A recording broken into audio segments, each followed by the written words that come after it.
일신 우일신, 날마다 새롭고 또 날로 새로워진다라는 의미지요. 이 말은 중국의 두 번째 왕조입니다. 은나라 시조인 탕왕으로부터 비롯한 말입니다. 그는 매일 아침 세수하기 전에 자기의 대야에 새겨져 있는 이 말을 읊조리면서 마음에 또 각인 또 각인을 시켰다 합니다. 원문은 조금 길어요. 순일신, 일일신, 우일신, 즉 나날이 새로워지고 하루하루 새로워지며 또 날로 새로워지라. 모세는 죽을 때 나이가 120세였습니다. 성경 말씀하기를 그의 눈이 흐리지 않았고 기력이 쇠하지 않았다 하십니다. 모세가 단지 건강이 이것이 다 최상이었다, 이것만을 의미하는 것은 아닙니다. 모세는요, 그 나이에도 정신적으로 꺾이지 않았다는 겁니다. 그냥 그렇게 현실 안주에 급급하는 인생을 살지는 않았다라는 것입니다. 사도 바울은 죽음을 앞두고 담담히 고백하지요. 나는 선한 싸움을 싸우고 믿음을 지켰습니다. 이제후로는 나를 위하여 의의 면류관이 예비되었습니다. 두 사람이 땅에서 산 날은 너무나 차이가 납니다. 한 분은 120세 길게 사셨고 한 분은 순교자로 비교적 짧은 인생을 마감했습니다. 그러나 공통점이 있지요. 모두가 일신 우일신, 날마다 새로워지는 인생을 살았고 사명을 완수하는 멋진 인생으로 그들은 살아갔다는 것입니다. 할렐루야. 반면에 이런 말도 있습니다. 대부분의 사람은 묘비명을 30에 죽고 60에 묻히다 라고 써야 한다. 젊은 나이에 이미 도전정신, 진취적인 기상을 다 잃어버렸습니다. 그리고는 그저 적당하게 살아가는 정신적인 죽음을 꼬집는 그런 말이지요. 여러분, 하나님이 주신 한 번뿐인 인생 아닙니까? 그렇게 사는 거 얼마나 안타깝겠습니까? 우리는 절대로 생존 차원에 머무는 삶이 되어서는 안 됩니다. 이 땅에서 우리 얼마나 살지는 몰라요. 그건 하나님께서 정해놓으신 것이죠. 그러나 우리 모두가 일신우일신, 날마다 새로워져야만 합니다. 그래서 훗날 돌이켜볼 때에 정말 최선 다했다, 하나님 기뻐하시며 하나님께 영광 돌리는 삶을 살았다, 후회 없는 사명 완수자의 삶을 우리 모두가 살아갈 수 있기를 주님의 이름으로 축원을 드립니다.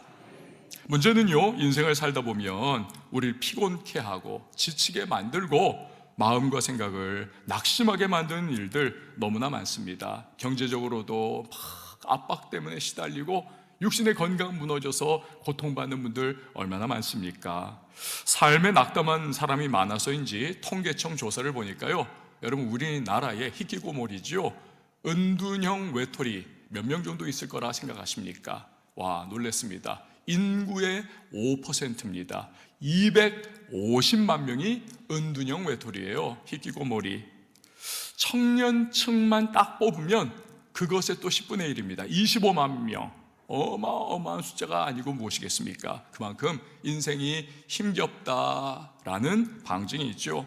자, 그렇다면 우리가 어떻게 늘 새롭고 새로운 일신우일신의 인생을 살아갈 수가 있겠습니까? 이 세상에 존재하는 모든 것은 엔트로피의 법칙이라고 하죠. 연력학 제2법칙입니다. 여기 지배를 받아요. 즉 질서에서 무질서로, 능력에서 무능력으로 이렇게 흘러갈 수밖에 없습니다. 예를 들어 커피 처음에 따뜻하지 않습니까? 가만 놔두면 차갑게 식어버립니다. 물에다가 잉크방울을 똑 떨어뜨리면 처음에는 뭉쳐져 있지만 가면 갈수록 무질서로 막 흩어져 버리고 맙니다. 여러분, 20대 때까지만 해도 어땠습니까? 얼굴 팽팽하고 피부가 별로 신경 안 써도 얼마나 뽀얗고 그렇게 윤기가 있었습니까마는 나중에 나이 들면서 얼굴이 아무리 애를 써도 울세라 아무리 해고 뭐 하여튼 이게 땡겨도 계속 허물어내리지 않습니까? 저도 그래요, 여러분. 20대 때는 저도 운동을 좀 이렇게 윗몸 일으키기 같은 거 해가지고 이 복부에 선명한 초콜릿 복근이 딱 새겨져 있었습니다. 근데요, 나이 지금 드니까 이제는 선명한 초콜릿 볶음 대신에 선명한 내장 지방, 전문 용어로 똥배라고 하죠. 그것이 지금 탁 여기에 자리 잡고 있습니다.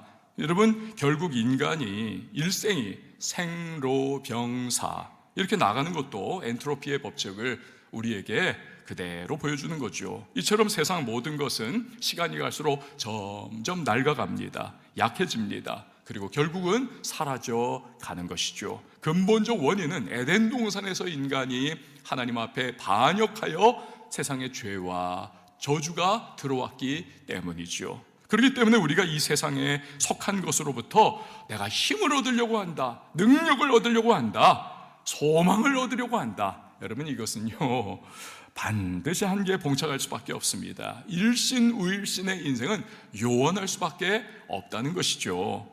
우리에게는 이 세상에 속한 것이 아닌 다른 차원, 어떠한 존재로부터 오는 힘과 능력, 소망이 필요합니다. 그런 게 과연 있을까요? 있습니다. 바로 하나님으로부터인 것입니다. 할렐루야.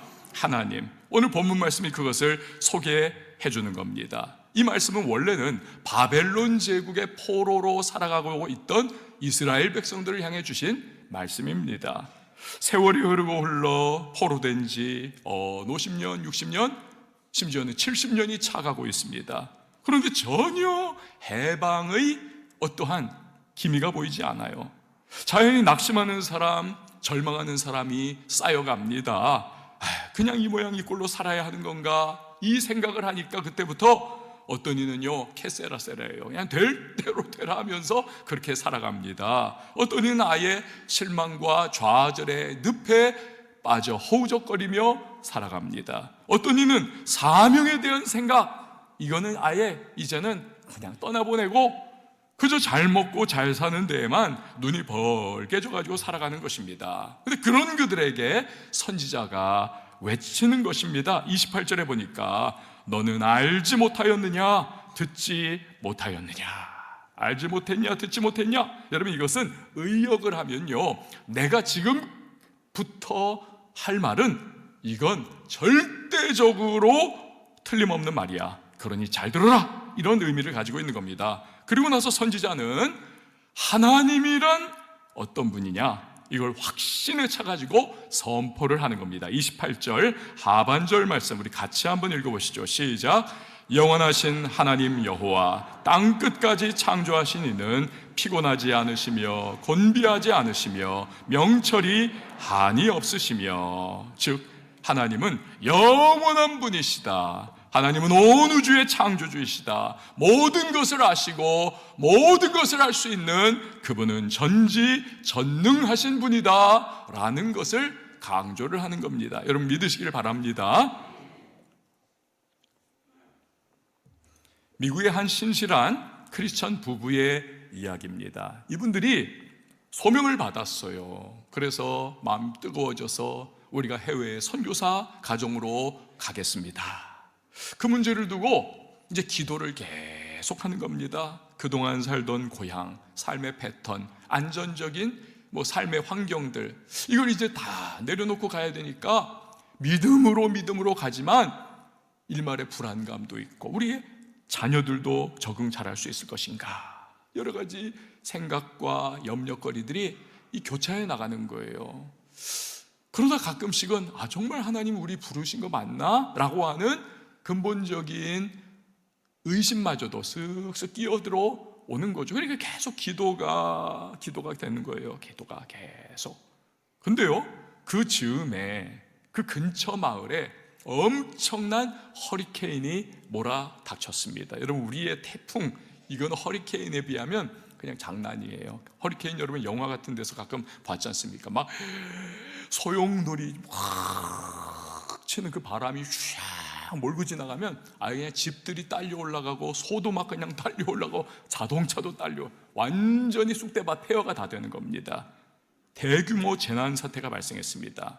그러니까 이 부부가 그 인근에 그냥 마을을 쑥대밭 만들어 놓은 허리케인이 지나간 다음 즉시로 선교에 대한 결정이나 기도를 보류하기로 했습니다. 왜냐하면 지금 눈앞에 펼쳐져 있는 이러한 난리와 파괴가 엄청나게 일어났는데 자기들 개인의 이 선교에 대한 기도, 갈까요 말까요? 하나님, 우리 자녀들이 제대로 적응할 수 있겠습니까? 주님, 저희에게 담대함 주세요. 이런 기도, 이게 너무나 개인적이고 사소한 것으로 여겨지더라는 거예요. 펼쳐진 그 악몽과 같은 현실 앞에서. 그런데 주일 예배가 됐습니다. 담임 목사님께서 설교 말씀 중에 당연히 시사적인 그 상황에서 막 허리케인 지나가서 막 목숨 잃고 집 무너지고 뭐 재산 다 날아가고 온 마을 쑥대밭 됐고 그런 것들을 막 이야기하고 우리가 도와야 한다, 우리가 기도해야 한다 막 이야기하다가 목사님이 이런 말씀을 하더래요. 비록 이러한 엄청난 비극의 와중에 있을지라도 우리가 하나님의 뜻을 간구하는 것이 하나님을 지치게 하지는 않을 것입니다. 여러분, 이 말씀에 이 부부가 큰 깨달음을 얻었다는 거예요. 아하, 그렇지. 우리는 큰 일이 터지면 다른 일은 손도 못 대고 신경 쓰지도 못하지만 하나님은 그런 분 아니시지. 그분은 온 세상을 운영하시면서 동시에 우리 한 사람 한 사람의 아픔과 괴로움과 갈등과 문제, 그래서 눈물 흘리며 작은 목소리로 드리는 기도 하나마저도 다 감당하시면서도 지치지 않으시는 그분이 우리 하나님이시지. 그래가지고 다시 기도를 시작했고 마음의 확신과 모든 두려움 다 떠나보내고 나서 결국 담대하게 해외 선교를 나가게 됐다는 것입니다. 여러분, 그렇습니다. 하나님은요, 피곤하지도 곤비하지도 지치지도 않는, 다시 말해 그분은 전능하신 하나님이심을 믿으시기를 바랍니다. 그렇기 때문에 그 전능하신 하나님이 우리에게 힘과 능력을 얼마든지 부어줄 수 있는 거죠. 29절이 바로 그것을 우리에게 말씀하는 겁니다. 같이 한번 읽어보시죠. 시작. 피곤한 자에게는 능력을 주시며 무능한 자에게는 힘을 더하시나니. 아멘. 사랑하는 여러분, 피곤하십니까? 인생 지금 피곤하세요? 몸과 영혼 지쳐 있습니까? 끊임없이 다가오는 문제와 어려움에 시달려서 낙심되고 어쩔 줄 모르는 상황이십니까? 지금은 당장은 어떻게 겨우겨우 추스리고 버티고 있지만 앞으로도 내가 그 어려움을 계속 견딜 수 있을까 확신이 없는 분 계십니까? 인생이 온통 잿빛으로 그렇게 보이십니까? 그런 상황에 빠지는 것은요, 어느 특정한 누구, 한 사람 두 사람 나, 이런 문제가 아니에요. 여러분, 누구나 그렇게 될 수 있다는 것입니다. 30절 한번 보세요. 소년이라도 피곤하며 곤비하며 장정이라도 넘어지며 쓰러지되. 여기서 소년은요, 청년을 의미하는 것입니다. 발팔한 20대 청년 이런 거예요.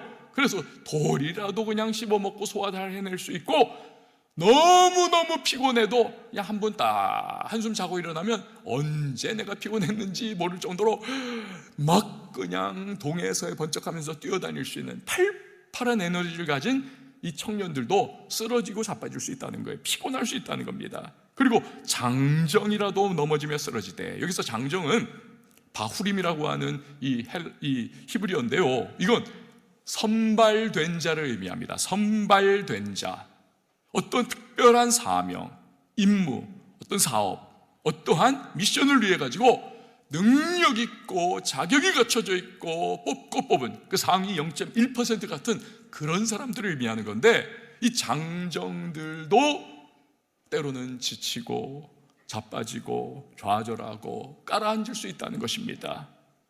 여러분, 만약 지금 그런 상태에 놓여 있다면 여러분에게 필요한 것은 다른 게 아닙니다. 다른 곳에서 오는 도움이라든지 지원 같은 것은 잠시 잠깐 반짝하는 임시 처방 같은 겁니다. 근본적 해결이 못 돼요. 마치 바닷물 마시면 목마르다고 잠깐은 해결하는 것 같으나 조금 후 지나면 오히려 더 타는 듯한 갈증과 괴로움에 시달리는 것과 마찬가지입니다. 진정한 해결, 근본적인 해결을 가져야만 합니다. 바로 전능하신 하나님이 주시는 힘과 능력을 받아야 할 줄 믿습니다.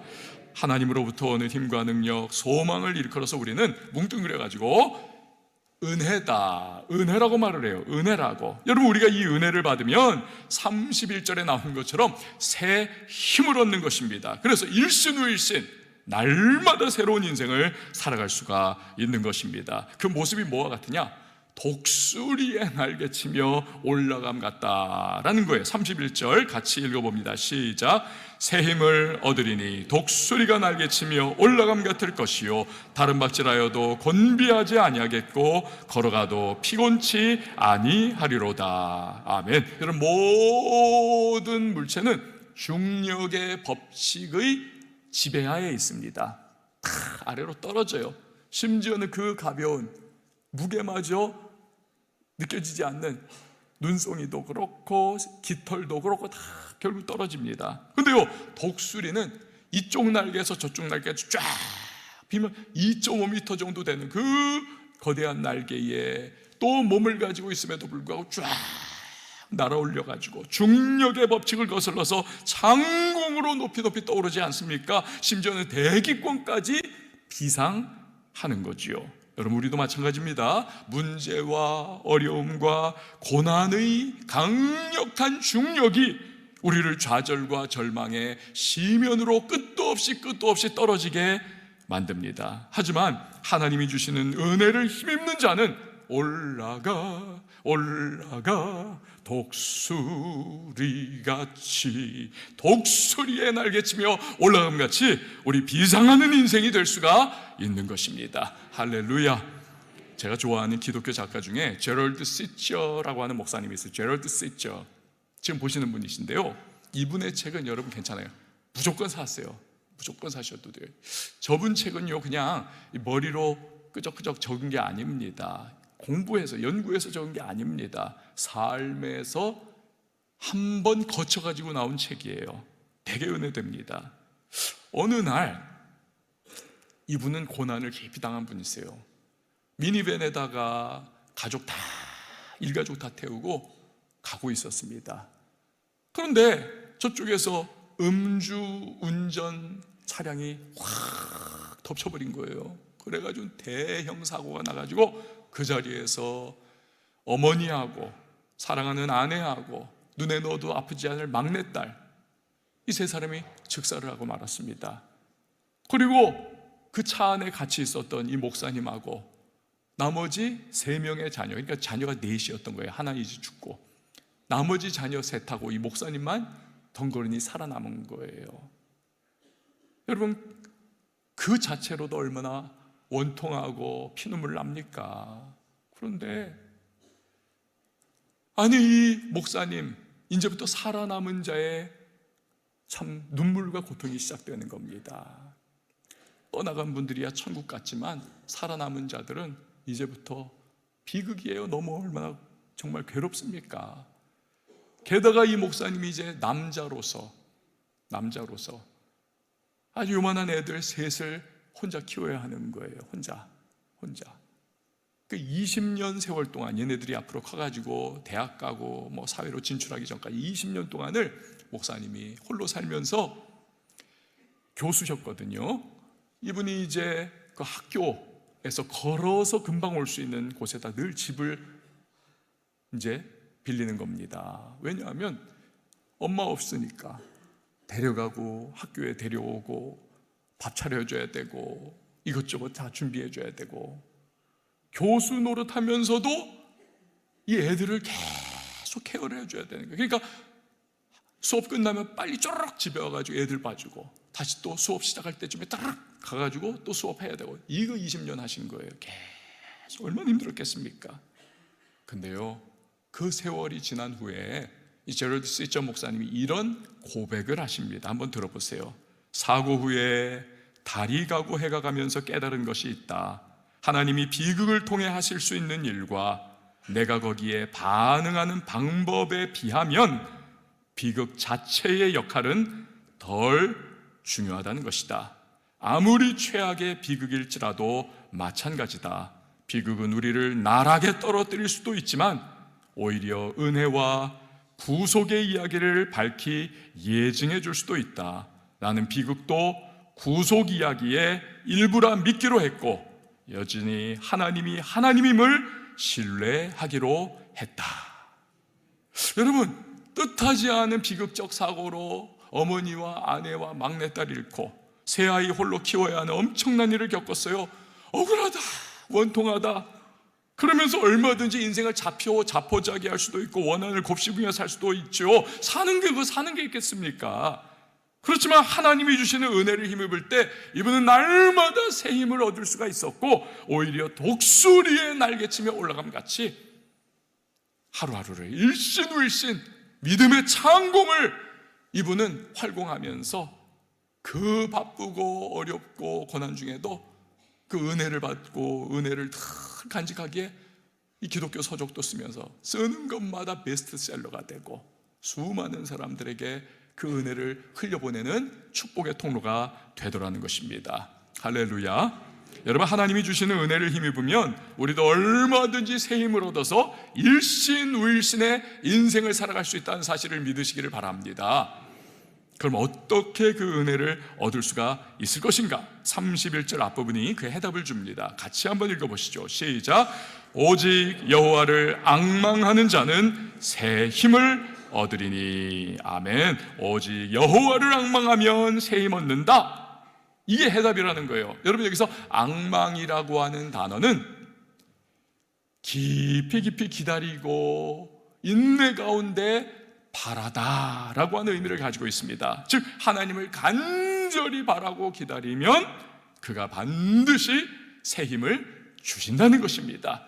좀 오래된 복음성가대 이런 노래 있지 않습니까? 주의 인자는 끝이 없고 그의 자비는 무궁하며 아침마다 새롭고 늘 새로우니 주의 성실이 금이라. 성실하신 주님. 여러분, 우리가 주님을 앙망하면 성실하신 주님께서 반드시 날마다 새 힘을 은혜 가운데 공급해 주시는 것입니다. 우리는요, 말씀을 읽고 묵상하면서 하나님 알아가기를 앙망하고 그가 주시는 은혜를 앙망해야만 하는 것입니다. 왜요? 하나님은 자신을 계시하신 이 성경 말씀으로서 우리가 그분을 알아갈 수가 있는 겁니다. 우리 성경도 안 읽고 묵상도 하지 않으면서 나 하나님을 알아간다 또는 알아가고 싶다, 어불성설이에요. 말이 안 되는 겁니다. 불가능합니다. 하나님이 그렇게 정해놓지 않으셨어요. 그래서 시편 130편 5절은 이렇게 말씀합니다. 나 곧 내 영혼은 여호와를 기다리며 나는 주의 말씀을 바라는도다. 하나님 말씀을 바라면 그걸 통해 하나님 만난다는 거예요. 그걸 만나, 하나님을 말씀 통해서. 그래서 새 힘을 얻을 수가 있다는 것입니다. 여러분, 또한 우리는요, 기도를 통해서 하나님을 만나고 기도를 통해서 그가 주시는 은혜를 앙망하게 되는 것입니다. 왜냐하면 여러분, 기도하면 성령 충만해지잖아요. 성령 충만해집니다. 성령은 어떤 영이십니까? 하나님의 영이세요. 그래서 하나님의 깊은 속마음, 하나님의 모든 걸 다 알고 계시는 분이십니다. 그렇기 때문에 기도하면 우리는 성령을 통하여 하나님을 알아가게 되는 겁니다. 말씀도 기억나게 해주시고 깨닫게 해주시면서 그가 주시는 은혜를 우리가 받게 되고 새 힘을 얻을 수가 있게 되는 것입니다. 그래서 기도와 말씀을 통해서 하나님을 알아가는 것이고, 그래서 은혜를 누리게 되는 것입니다. 여러분, 이번에 우리가 연말 세일의 특밤을 했습니다. 특별 밤기도회죠. 그리고 우리 지난주 금요일까지 세일의 3주 동안 또 이제 특별 새벽기도회를 우리 6주 동안에 걸쳐서 쫙 특밤과 특세를 같이 거쳐왔습니다. 사실 그 6주 동안에 저는 일상이 완전히 멈춘 것 같았습니다. 일상이.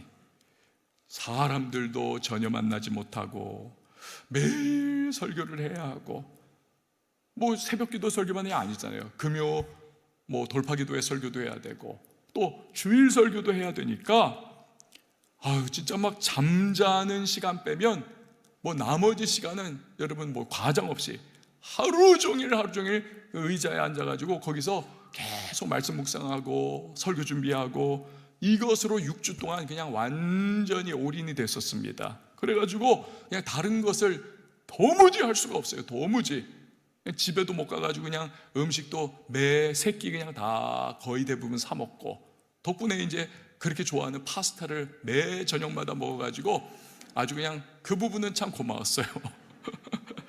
잠을 또 굉장히 이번에 못 잤습니다. 왜냐하면 저는 보통 주일 설교를 또 준비하면서, 주일은 보통 제가 뭐 많으면 2시간, 짧으면 1시간, 아예 못 자는 시간들도 많거든요. 부지기수로 지나간 20년 세월 동안 그래 왔는데, 주일날 잠 못 자고 설교 4번 하고 주일 오후 예배까지 드리고 끝나고 또 회의하고 나서 집에 간단 말입니다. 그로 끝이 아니잖아요. 다음날 새벽이 또 새벽 설교를 해야 되니까 또 잠 못 자고 겨우 1시간이나 2시간 겨우 자고 이제 또 주일 새벽 설교를 준비해가지고 새벽에 서가지고 그렇게 하면서 막 6주 동안 돌아왔으니까, 제가 생각해 보니까 평균 수면 시간이 한 3시간에서 3.5시간 정도 되는 것 같아요. 제가 그렇게 설교 준비 막 책상에서 꼼짝 안 하고 새벽 기도회 끝나자마자 딱 앉아가지고는 밤 저녁까지 막 설교 준비할 그 모습을 바라보면서 제 아내가 아이고 저렇게 기도했으면 서울대학교 갔겠어 그러더라고요. 근데요, 힘은 무척이나 들었고 또 극심한 수면 부족에 시달렸지만, 그러나 참 그렇더라고요. 여러분, 넉넉하게 견딜 수 있었습니다. 넉넉하게.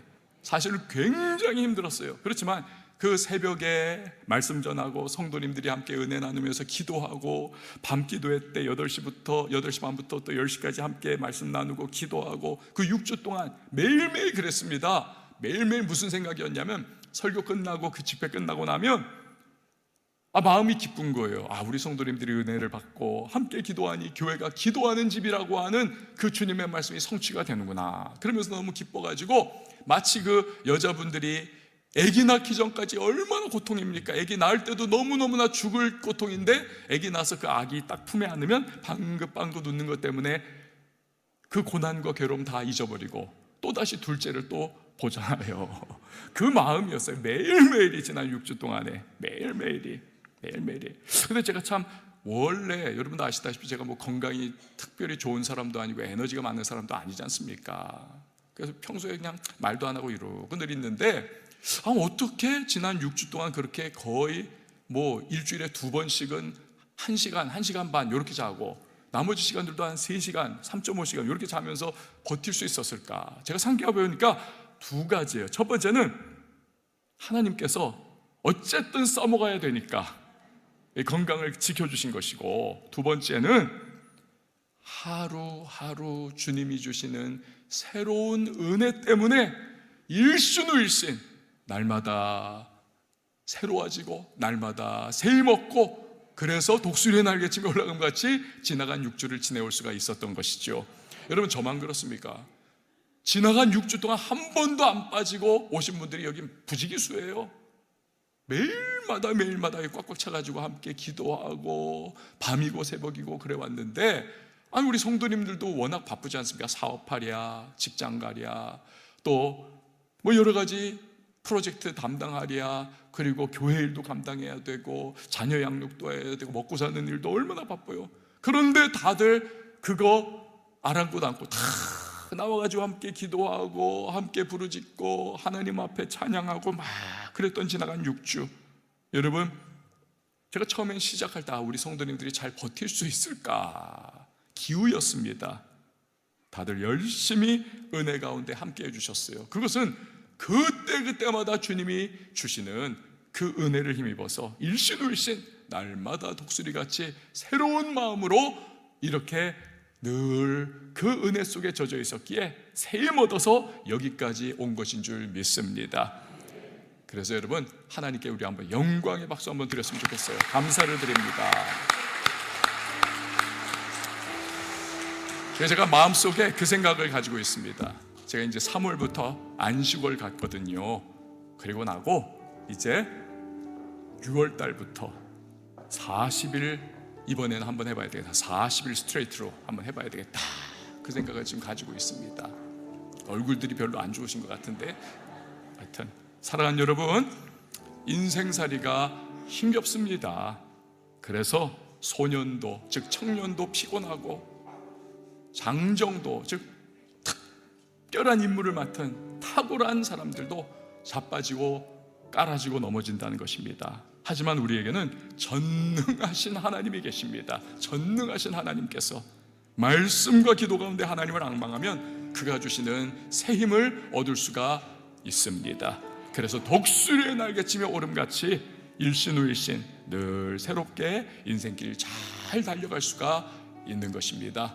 아무쪼록 우리 왕성의 성도님들이 하나님 주시는 기도와 말씀 가운데 은혜를 힘입고 우리 일신후일신 2026년도 독수리의 날개치며 올라감같이 새 힘 얻는 성도님 다 될 수 있기를 예수님의 이름으로 축원을 드립니다.